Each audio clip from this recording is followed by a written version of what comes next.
We are now joined by Mr. Paul Taylor. He is current Chief Executive Officer of Fitch Group and a speaker at this year's St. Gallen Symposium. Mr. Taylor, thank you very much for having you here and for your time.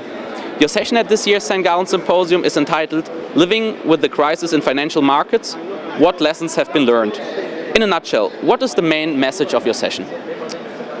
I think the main message is that it's important for us to go back to basics when we're thinking about credit analysis. The world became very complicated and it continues to be very complicated. I believe it's important for us to think about some of the just fundamental basic questions of when you look at a situation, a company, a transaction, and use that as the starting point versus jumping straight into the technicalities and details of the situation.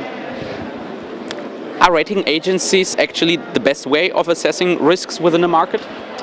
Well, rating agencies are one way of assessing risk, and in fact we only assess one particular type of risk, which is credit risk.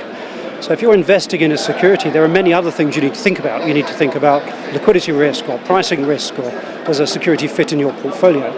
So credit is where we opine, that's where our work is directed. And of course there are many other forms of credit analysis which should complement the work done by rating agencies and credit ratings. As one of the leading rating agencies, Fitch is determining the fate of countries' investment attractiveness. How is this enormous power legitimized?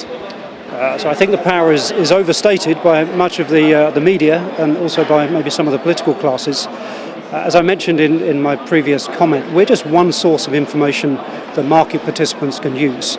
I think we're a source that's been proven to be, by and large, accurate over time, or it's been something that has been a good indicator of relative credit risk. But we're certainly not the only thing that people should be thinking about, and therefore the idea that we have this enormous power is maybe slightly far from the truth. An alliance of European politicians and private sector actors are constantly forcing the establishment of an European rating agency. Do you support that initiative, and do you think it will eventually come true? So I'm not really sure what's meant by a European rating agency. I think, so I'm European and most of the office I have in London are Europeans. So the concept of a European agency is one that I'm not quite sure what the basis is.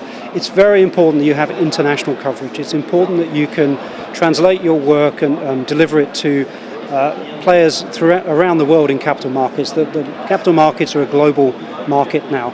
So if being European means that you simply give higher ratings to European companies, then that's not a good business model.